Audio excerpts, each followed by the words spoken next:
All right, here we go. Welcome, everybody. Hope you guys are having a great start to your week. This is the Difference Makers podcast. My name is Justin Cotler. I'll be your host today. Today, we have with us the head coach of the Underdogs Athletics team. We've talked about them a lot. We've talked with them a lot. But today, we have the leader of the pack here. So this is Justin Cotler. Justin, welcome to the show.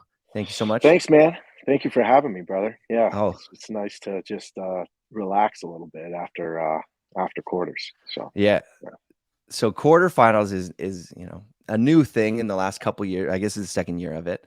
Yeah. Um, do you prefer this format? I don't want to jump right into it. Wait, let's start here. How have you been with everything unwinding? How have you been doing? Yeah, but pretty good, man. Pretty good. For the most part, obviously, our athletes did really, really well.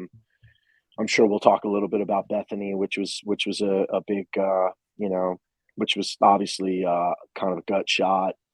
Um, and we can talk a little bit about that. But other than that, pretty good. I have a sick kid at the moment, which is always a challenge. My daughter's got stomach flu, so that's tough. But other than that, man, doing well. Just taking a few days, honestly, to decompress. And Yeah. athletes are out of the gym right now. I kind of gave them, the first where we finish on Sunday, and then they'll get back in the gym on Friday. But really, just to move around a little bit for a couple of days, and then we'll hit it back hard start next week. We'll get into some serious semis training. Good.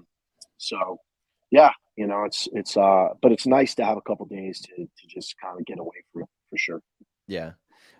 With the you said, the athletes will get back into the gym, but how many athletes did you guys put into the semis last, or I said that right? Quarterfinals Yeah. last weekend. Uh so worldwide, let's start in Vegas. We start in Vegas. It was Danielle and Big Maddie, Kyra, Allie, Christine Best, Alex. I think Mitch is going to make it. Who am I missing? Missing anybody? I'm trying to think. I think that's 7 or 8 here. Yeah. And then I have a couple. I have a couple athletes in Australia that we have. So Ricky, obviously, who won Oceania, and then I have an athlete I coach on the female side in Australia who finished, I believe, 12th.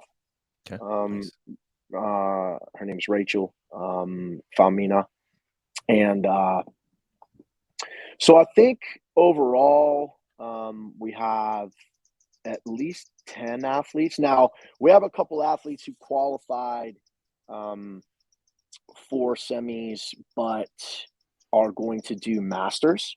Okay. Well, that's So pretty cool. yeah, yeah.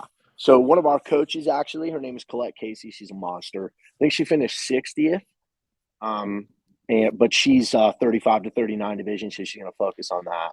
Nice. Yeah, and I'm trying to think if there's anybody else. I think that might be it. But somewhere around 10, like 10 to 12 in that range. Most of them in house. Yeah. But a few of them remote. That's a lot of athletes for any team to be sending to an event like the semifinals.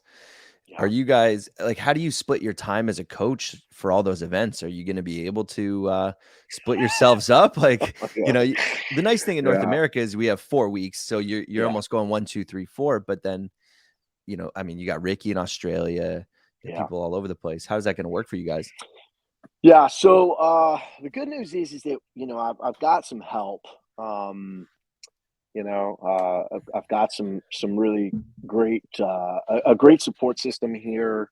And I've got my assistant coach, Kiefer Lammy, just moved out to Vegas, so that's a huge help. I would love to be able to travel to Torian, especially because I've never been to Australia, so that Oh, would be really? awesome.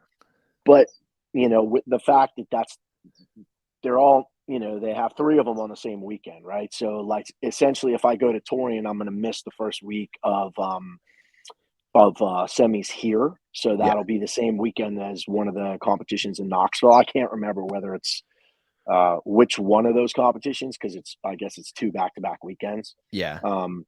But whichever one that is, and I'll probably have more athletes, there. And plus, it's just the travel to Australia. Like, you can't just. It's not like flying to, to Minneapolis, where I can fly in that day, fly out the night. Yeah. That's an ordeal. You're going halfway across the world. So the good news is, though, is that Ricky's got Benny. He's got his brother, who's, they're super tight, and Benny and I have a great relationship. So Benny kind of will be my eyes and ears there, and he can handle that. And so I'll probably, honestly, it wouldn't surprise me if I was at every single semifinal. Yeah, that's what I was thinking. I'll probably be at every semifinal. I mean, we've kind of prepared for that, like, as a family, honestly, because it's the toughest on my wife, because we have 2 Yeah. small children. We have a 5-year-old and a 2-year-old. So, it's essentially like talking to our extended family and trying to get somebody here to help her. And, so once we get the invites and we know where people are going, I can kind of map it out. And then Yeah. I know that I'll have 1 or 2 of my assistant coaches to be able to, kind of come with me. And especially if we have multiple athletes at a location Yeah. for the weekend. Because I'd like to be able to have as much help as I can get, and be able to give the athletes as much as we can give them. You know, uh, I've had, West Coast Classic last year. I had 5 athletes, right? Yeah. That's gotta be Um, tough. and it was, but we were home, so it was, you could sleep in your own bed. And Mhm. my mother-in-law came out, and she was with the kids during the day, but my wife could pop home anytime she wanted to or she needed to, etc. That's not the case. No. Being in all around the country. So we'll figure it out. But yeah, I have some help. And you know essentially, the most important thing for me is that the athletes get the support that they need, and we will do our best to provide that and make sure that they're covered 100%. Nice. That's great. I mean, putting 5 athletes into one competition as the I could see the game plans being very similar for each workout, but how is it managing similar but very different for each athlete? Yeah. But how is it Yeah. managing that hands-on time with them? I'll tell you what, I was really proud of the way that West Coast went last year, and I thought that we did a great job of being able to, manage the athletes. They were all very different, Yeah.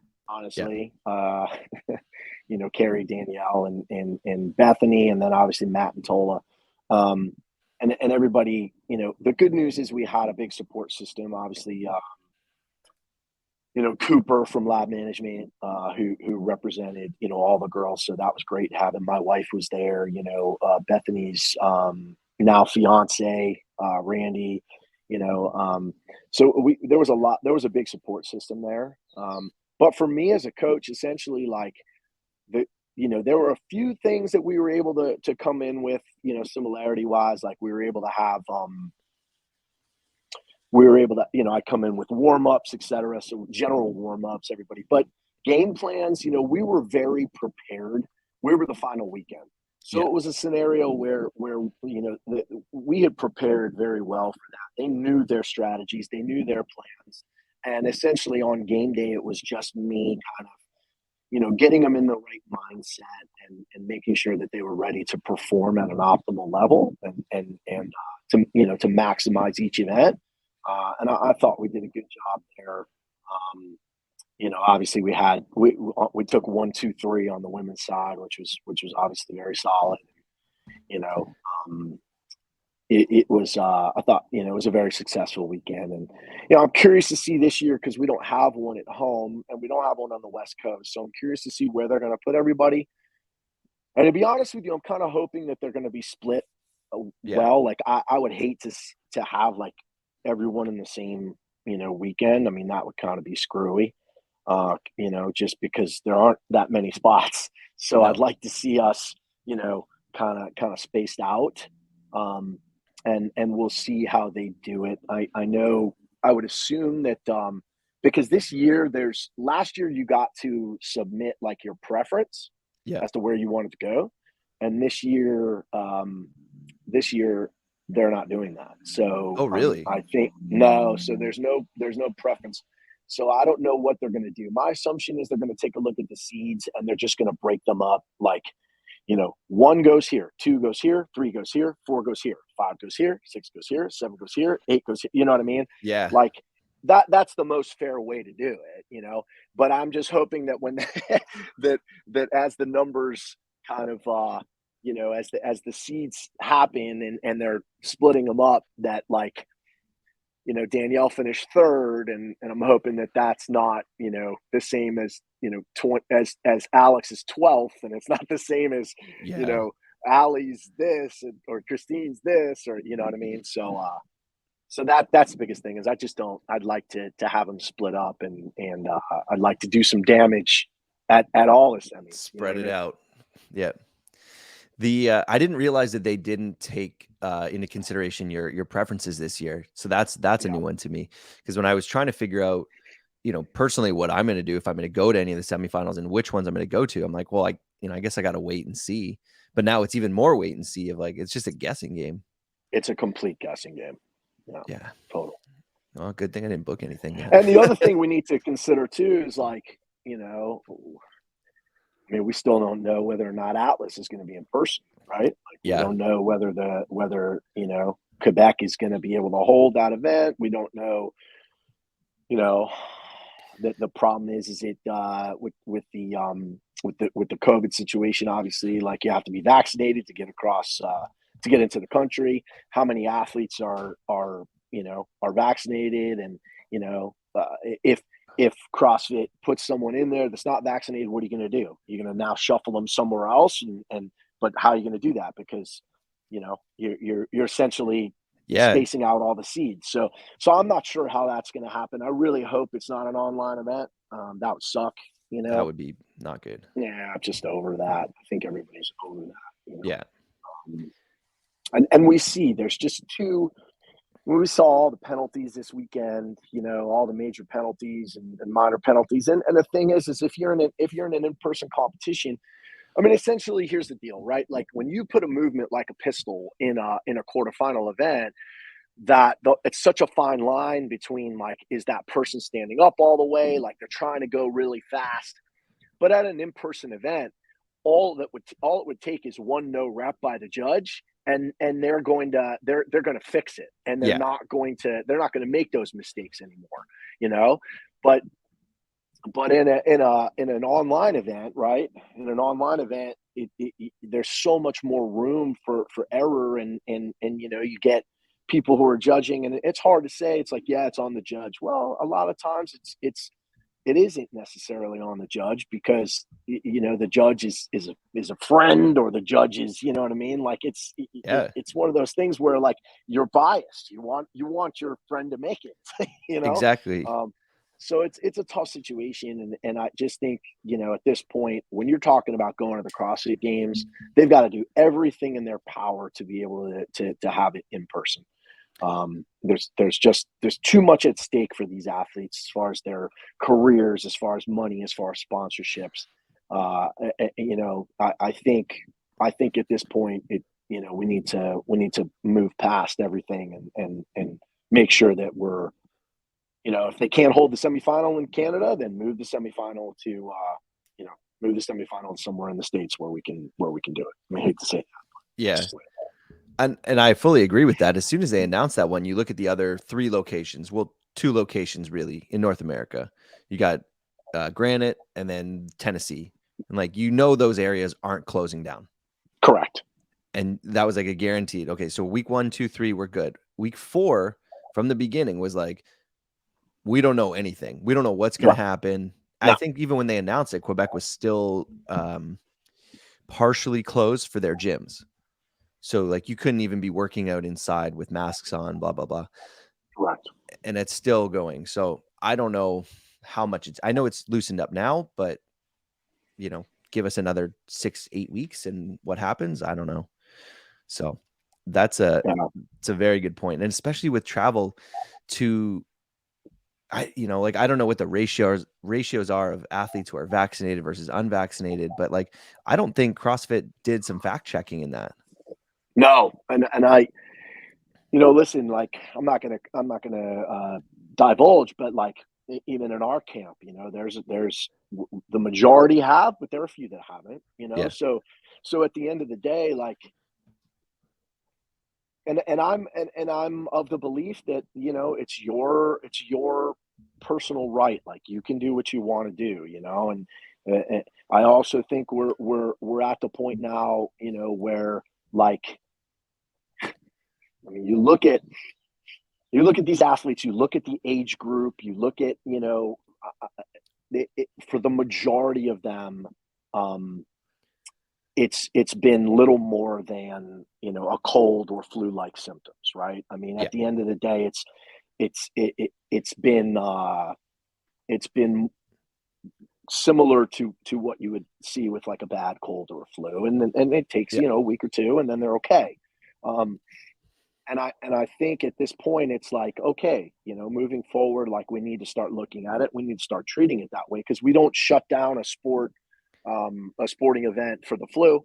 We don't shut it down. We don't shut it down for a cold. And I think we're now at that point where, like, okay, we need to move on, and we need to put some things into place where we can kind of adjust our way of thinking. What's up, guys? Justin here. I'm really sorry to interrupt the show, but we're here to talk about something special. This is to talk about Bionic. Bionic is a first of its kind AI-based motion tracking mobility test that's designed to show you what your body is really doing. We've designed 7 unique tests that show you your range of motion for different joints throughout your entire body and how they work together. Once you're done the test, you'll be given a body map score, which breaks down your entire body and their different range of motion. From there, the WODProof app will also design a mobility program specifically tailored to your needs and the things you want to improve. I can't wait for you guys to try out the test. Go download the WODProof app today, start your free 7-day trial, and try Bionic today. All right, guys, back to the show. So, we'll see what happens, but I really hope, I hope it's not an issue this year again. We saw what happened last year to us.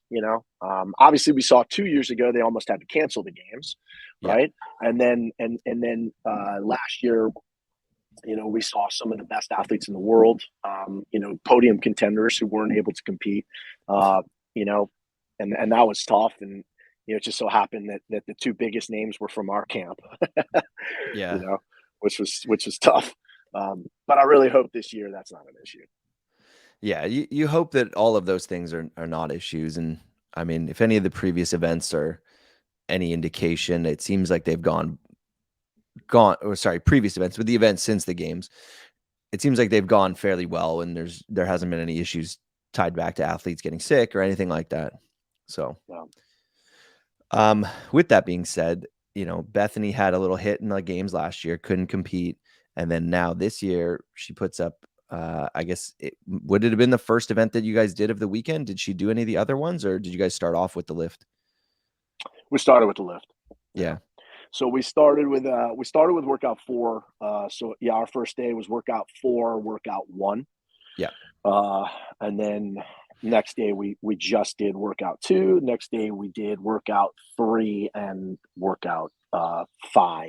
And then anyone who wanted to redo workout 5 came in on Sunday to redo. Yeah. But we listen, it's unfortunate because Bethany is one of the best in the world, and obviously, like, last year the circumstances were different because she was healthy. Yeah. And you saw her potential in West Coast Classic. Everybody, I think, was like, holy shit, this is the real Bethany. Yeah. And then of course what happened with COVID, unfortunately she wasn't able to prove it, at the games. But since she got COVID, and it's been kind of one step forward, two steps back. She started training maybe a month after COVID. It took her a little while to get over. She started training. She tweaked her back a little bit. She had an ankle injury. She had a little weird nerve thing going on with her shoulder. We got her ready for Wodapalooza, but if we're being honest, she was probably about 70% down at Wodapalooza, 60 to 70%, I would say. She came back from Wodapalooza. She flew to Texas and to visit family, went to California to visit her, her fiance, and came back, and her back wasn't feeling great. And we had to really kind of train around it. And, so for the last several months, I would say since January, we haven't really been able to train like full speed ahead. Yeah. It's been managing things. It's been like 1 week she feels pretty good. The next week she didn't feel really, she didn't feel good. The 1 week she feels well. The next week she didn't feel well. So, it was a scenario where I hate to say it was trending that way. But I just wanted to get her through quarters. Yeah. You know what I mean? Like it wasn't a matter of us like being able to push through quarters. It was kind of like, okay, let's get through quarterfinals. And then like, we're going to have to probably take a couple of weeks off completely, other than just doing accessory work and you getting body work done. Yeah. So that we can get, a month to 6 weeks heading into semifinals. But we have not been able to train the way that I know she's wanted to train, or the way that I would want her to train, to be able to say, okay, like we are going to be able to get you close to 100% at semifinals in the games. I just don't know, that we were going to be able to do that no matter what. And then obviously she was warming up, and I think it was 125 or 135 pound clean. And she caught it in the bottom and just collapsed. So not even like a heavy weight, just a warm-up warming weight, up. essentially. Yeah. Yep. That's really unfortunate. I mean, it's unfortunate for any athlete to go through things like that. And I mean, we all learn from our injuries and that. But from a coach's standpoint, like how does that weigh on you? Do you feel responsibility for that in any way? Or is it, how does that feel? Well, it's brutal, Yeah. like because so when Bethany came to me, she had a long history of back issues and health issues. And one of the main things, like my number one goal last year was, when we started the season, was I want to get you through the season healthy. Yeah. Right. And we were able to do that, and it was amazing. We got to see Bethany compete, like I said, at West Coast, and she was scary good, Mm-hmm. So that was our goal again this year. Okay, let's get through the season healthy. That's our goal, and let's see if we can even improve on last year. But we just weren't able to really even, we weren't able to really get past the starting line this year. Yeah.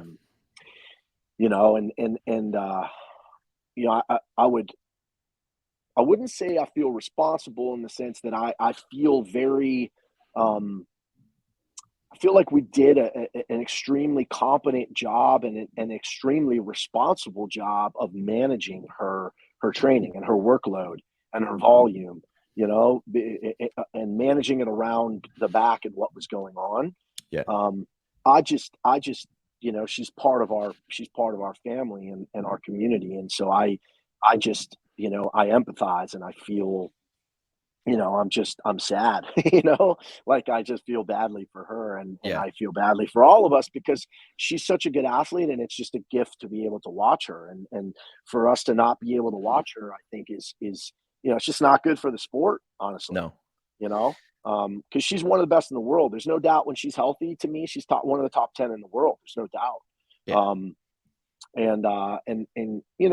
So now it's a matter of giving her some time and some space, and then we're going to sit down and, map things out and figure what out. Like, there's I think some life things that, she I mean, she just got engaged, some things to think about for her as far as her health, as far as her life, what she wants to do with her career. And, listen, I want her to be happy and I want her to, be able to compete. Whatever that means for her, I'm going to support her 100%. So, that's, we'll see what happens with that. Yeah, definitely is a big hit to the sport to lose a figure like that. Like we've lost some. No, I don't want to say lost. Like we've lost some seasons due to injury, and there's always the what ifs around it. What if this person was at the games? What if that person was at the games? And at the end of the day, it's like that season was what it was. But it is unfortunate. It does take a big hit to the sport, and the athletes are so good these days and so fine tuned that like anything can happen.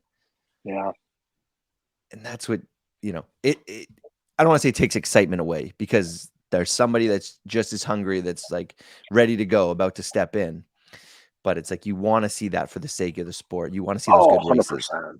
Yeah, and I think like you look at any sport, right? Like if you look at the NFL, the NBA, Major League Baseball, like whatever it is, you know, you don't want to see one of the best players on a team, not be able to play, right? Like, Yeah.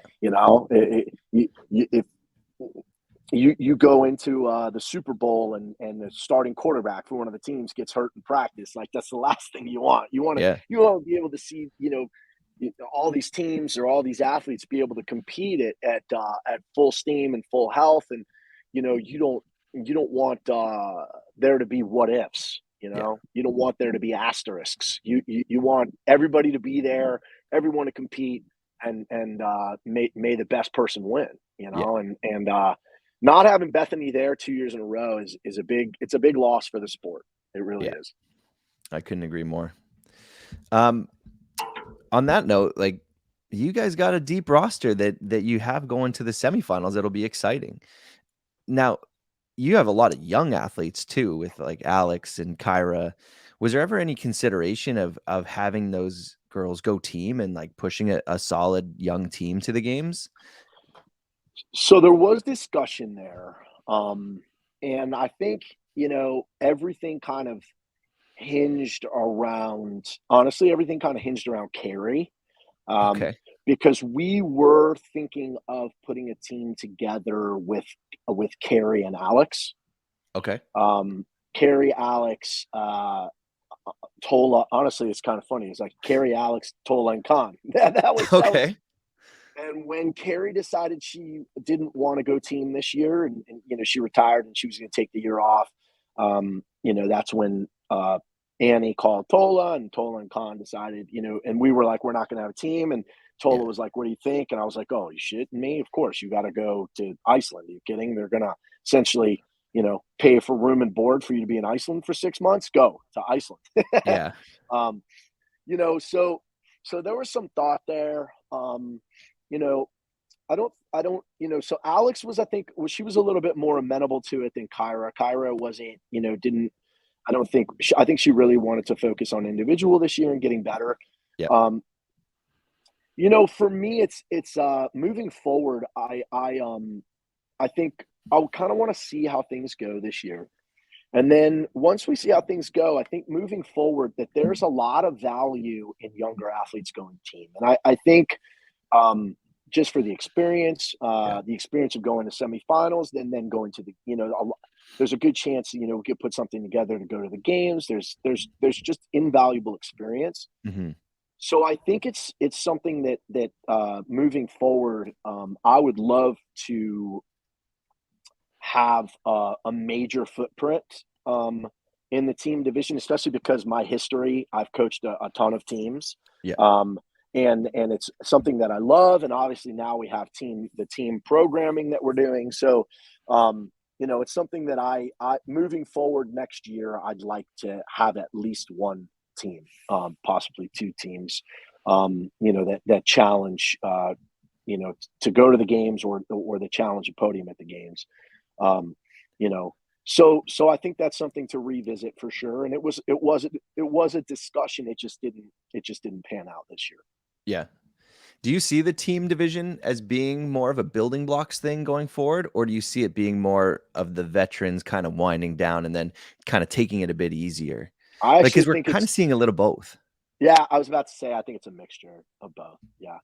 I think you'll see, for some young athletes, uh, like I said, I think it's a phenomenal way to get to the games and to experience what that week is like.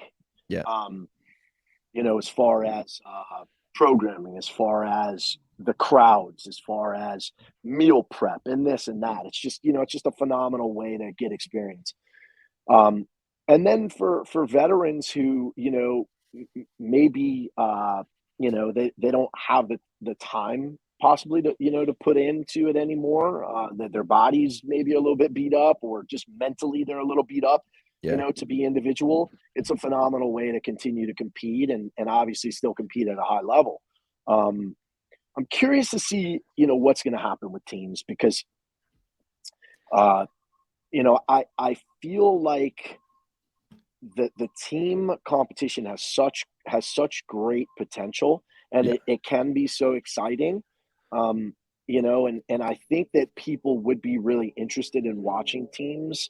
But I do believe that we need to, and I know this will probably be unpopular, but I think we need to step away from the affiliate model and Yeah. go back to the super team model where you know um, you can have some of the best athletes in the world get together and compete. It's just a super exciting. It who wouldn't want to see four of the best athletes in the world compete against another four of the best athletes in Yes. the world? It's just and there's still going to be an incredible individual division. It's not, you're still going to have that, but it makes the team so much more exciting. um, and it also levels the playing field, where somebody like Mayhem, um, there's very few affiliates who have the money and the support to be able to bring people in from Oh, all yeah. over the world, pay for them for a year, pay them as athletes, like give them a salary essentially, like all these other things. There's only a couple affiliates, so essentially all the other affiliates are at a disadvantage. Yeah. If you had the best athletes in the world coming together, well, now you're getting their sponsors together, you're getting this, you're getting that. It levels the playing field. It's much more interesting. So, you know, Yeah. that's my 2 cents anyway. No, I couldn't agree more with you. The year of the Yeah, super team, I think, was the most exciting team competition from a depth standpoint right. because we were able to see, and I mean, that year was what, 18 or 19? And it was still kind of in its infancy of it. Like that was the first season of it, I believe. Yeah, 19. Yeah, Yeah. yeah, And I think that brought a lot of excitement to that and a lot of eyes to that division where now, with the affiliates, the teams make it work to an extent, but it's not viable and it only can run so deep. And like, this season, when you think of the teams that are there, and somebody may surprise you, but you kind of already know who will be in yeah, contention, yeah. And I barring think something we are happening. we already know who's going to win. Yeah, yeah. Yeah. That's the tough thing is like going in. I mean, when I don't know how many points Mayhem won by last year. I mean, 400, 500, 600 points. I mean, whatever it was. It was Yeah. over before the final day, essentially. Yeah. Um, and I don't think that's going to change. I mean, I mean, that's that as there are some other teams I think that are good, obviously, but that Mayhem team has only gotten better. They added a guy who's in his own right, an individual athlete, Yeah. and Rich is still Rich, and those girls are savages. So, I just think in general they got better, and it's just the amenities that they have there, and I think it's awesome. I mean, Yeah. they've created an empire, really. That's the joke. That's the running joke. Yeah. So I mean, but they're not doing anything that's against the rules. I mean, No. they're doing things that it's just that they have the means to be able to get people there and support them and win. I mean, it's awesome. Yeah. So and that's, I mean, shit, as a um as an owner of a brand like Underdogs, like, you look at that and you're like, well, that's where, that's where we're trying to get to, right? Like we want to be able Yeah. to beat them, you know? No, So that was kind of going to segue into my next question about like the underdogs in the future. Is that kind of the goal, to build up that type of structure within the system? And, it seems like they've got their hands in every pot and every little piece of the ecosystem they're touching upon. And is that, yeah, something that you guys dream of? Is that something that you even have the energy for? Like it's a lot of work. it's a ton of work. Yeah, I think so. I mean, listen, they've got what, a 10-year head start. Yeah, that's fair. More than that. I mean, Rich competed in 2010, so I mean, he's been around. You know, but yeah, I think for us, I don't know. I mean, I look at us as almost like a little bit more of a boutique brand. Yep. But without question, I mean, our goal is to have our footprint in every division. At the Hmm. games, our goal is to we're going to keep coming out with different programs, and obviously to continue to grow and build, and I want to be able to our job as underdogs, like at underdogs, I should say, is our goal is to help our athletes reach their maximum potential as athletes and as people, right? Like that's number one. Yeah. So however we get there, like we're gonna build the company and the brand with that in mind, right? Like that's what we want. Yeah. um but obviously, like, I think, the more that we can be successful, and the more that we can support our athletes, and then the more that we can put out, top-notch programming, and help more athletes, and the more that we can build, and the more that we can grow, so that we can provide employment opportunities for coaches, and for other people. It's something that obviously we have lofty aspirations, of course. And you look at somebody like Mayhem, you look at somebody like Proven Training Think Tank. They're bigger than us, and they're doing things the right way, and obviously they're all great brands. And I'm friendly with a lot of those people in those places, and we're just trying to do our part, with underdogs, and bring something different, and help people. That's the biggest thing. That's yeah, I mean, that's the biggest. I would say that's kind of the dream as a company, to be able to grow and support other people. Yeah. And what you guys are doing, it's been really cool to see, because even with some of the, I mean, a lot of those other brands, they're having the athletes come in and train in person and in their locations. Um, and I know you have athletes all over the world, but does that make your job easier to have eyes on every single day with, or I say every single day, but almost every day with your athletes in Vegas? Yeah, without question. I mean, I just think it having the home base, like having the home gym, and essentially like having the community here. Um, I think, first of all, I love in-person coaching. You know what Yeah. I mean? Like that's I don't think there's any substitute for it. And it's just the camaraderie that you can build, you know, um, the community, and then obviously, like, from there, that kind of we can spread, and we can grow. And I think eventually our goal is to kind of, have our home base here in Vegas, but I'd love to eventually grow to be able to have, other places around the world that are kind of underdogs hubs. You know what I mean? Yeah. Um, we got something on the West Coast. Maybe eventually we have something on the East Coast. Maybe eventually we've got a really strong footprint in Australia. Maybe we eventually have something in Australia.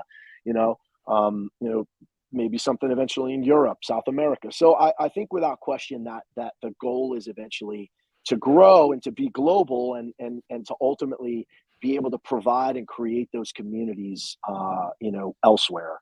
Because what we have here is really special, and I'd love to be able to bring that to other places too. Yeah.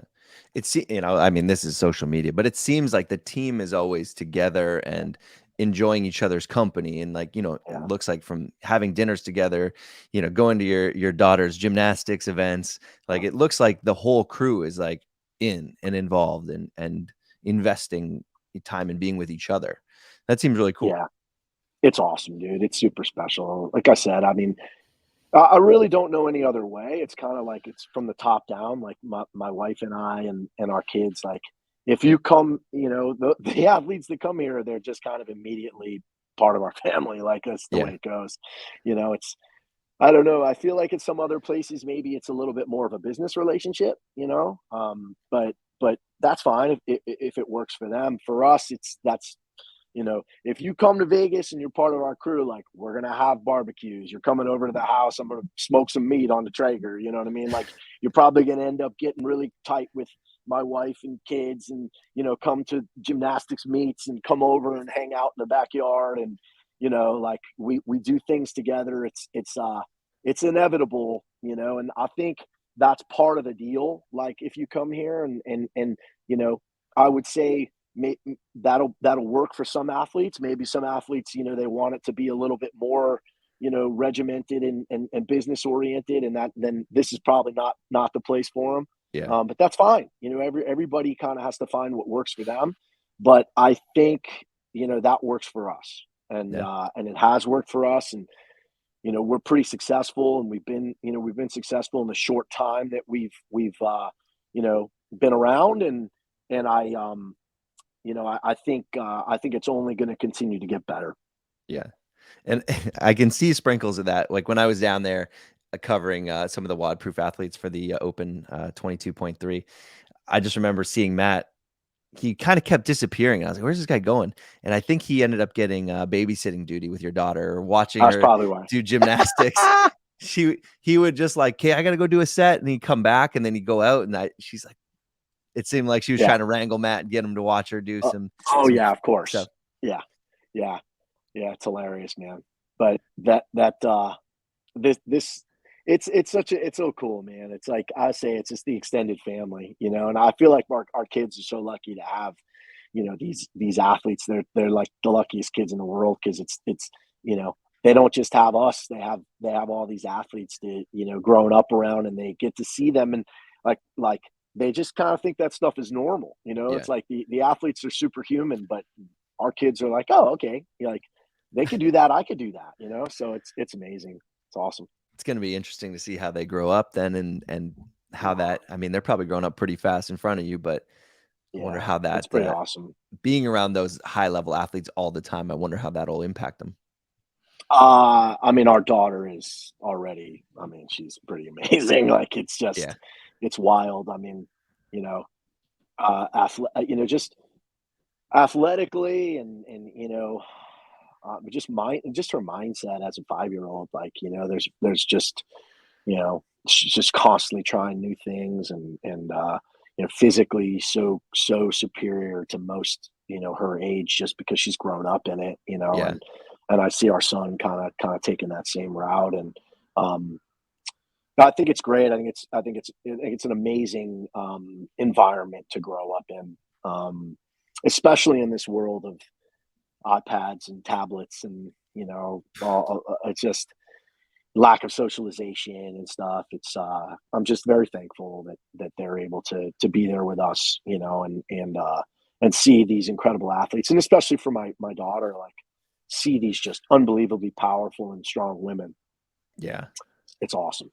I mean, it's just so cool, that's what she gets to see and gets to grow up with, and just thinks that's normal, and it should be, it should be. Yeah. And that could, I feel like that CrossFit, has kind of created that new normal, for women, is strong is beautiful, and strong is sexy, and that's and it's amazing to watch, and it's amazing to see, It's really amazing to see. And like, you think even like 5 years ago, how much the perception has changed versus, from 5 years ago to now, and 5 years before that, how different everybody looks at, I mean, this is two guys talking about perception of women, but how it's perceived from us as people involved in the sport versus outside of the people involved in the sport, Yeah. and how it's perceived and how it's appreciated. It's really impressive what CrossFit has done for that. And I think more so than any other sport. I agree. Yep. I agree 100%. One thing I was thinking about too is you guys have so many athletes there. They're all, you know, social figures. We can say influencers. Why not? How do you guys deal with like the media circus that goes on? You know, you guys have cameras there all the time. You got You know? photographers flying in and out. You got, cameras coming out of everywhere probably every day. How do you deal with that as an organization, or how do you help the athletes kind of cope with that? Uh, yeah, it's funny is it like, so my wife and I, both come from a performance background, right? Like I was a recording artist for several years, and my wife was musical theater and toured, and did a bunch of shows. And so the two of us are fairly comfortable in front of the camera and just, naturally kind of natural performers. I think it's hard, when people don't have that background. Like it's all of a Yeah. sudden it's just like thrust upon you, and it's something I think that's a little bit learned, you know. Hmm. Um, but I think that's part of the deal with our athletes coming out here. Like they understand, that we have some very visible athletes. Like that's part of the deal, Yeah. and we also give them, we also talk to them and say, hey, if you're not super comfortable with this, then we'll talk to whomever and say, hey, listen, this person's not super comfortable with being on camera, or they don't want their picture taken, or they don't want this, or they don't want that, and so focus on this. But pretty much everybody, I think, has embraced it. And I Yeah. also think that, at this point in time, listen, it's a necessary part of what we do. Yeah. Social media and media in general is such a part of sports and entertainment that, like, you have to do it in order Yeah. to be able to grow the brand underdogs, your individual brand, right? Like all those things are part of it. So, the way I look at it is like, don't fight it. Like you have to embrace it, right? Yeah. It's one of those things. And so we had CrossFit was out here, and we're going to be featured on again on the Miles to Madison, and that's going to be coming out soon. And I think actually we just put a couple teasers out about that on our story today. And we've got photographers coming out, and documentarists coming out, and documentarians, I should say, coming out, and I love it, man. I think it's super cool, and I try to tell the athletes, listen, you will never get this time back. You know what I mean? Like Yeah. you will be an athlete for a finite period of time, right? It's a very short shelf life. So these are times to embrace. It's awesome that you're in a place that we get to be able to document that you're going to be able to take, look at, like, you're a physical machine, like, Yeah. and there's no reason to shy away from it. Like, it's better, in my opinion, to have a positive influence. And it's better, in my opinion, to be able to give access to the community to be able to push the sport forward. Yeah. I think is huge. So we're just trying to do our part, man. Like, I'm a big believer in getting access, and so we try to do that to the best of our ability. Yeah. I think what you're saying about pushing the sport forward with media is exactly how CrossFit grew, and how Hmm. in a time where, the big professional sports were kind of dragging their feet on media production that wasn't owned by them, or their sole ownership.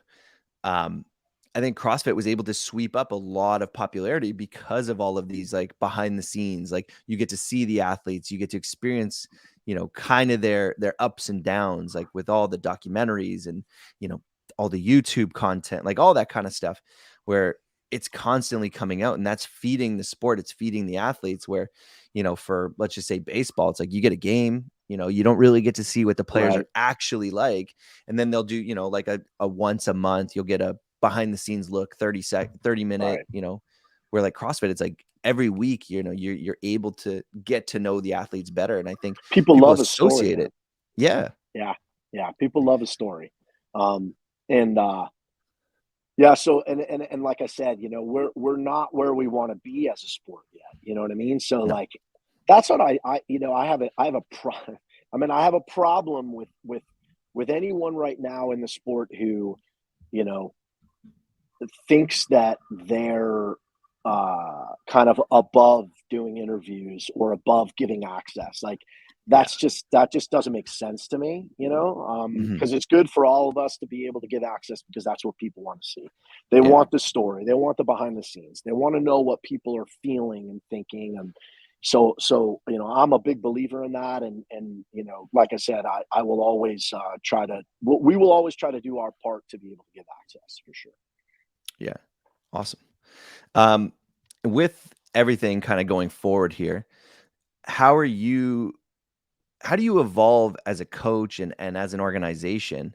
Like, you guys have been what, 2, 3 years now as like underdogs as an official program? Not even a year. Okay, never mind. We'll It's go back. crazy. Not even a year. I thought it was longer. Like, I mean, maybe I've it's been just time moving coaching slow, but I've been coaching forever. yeah.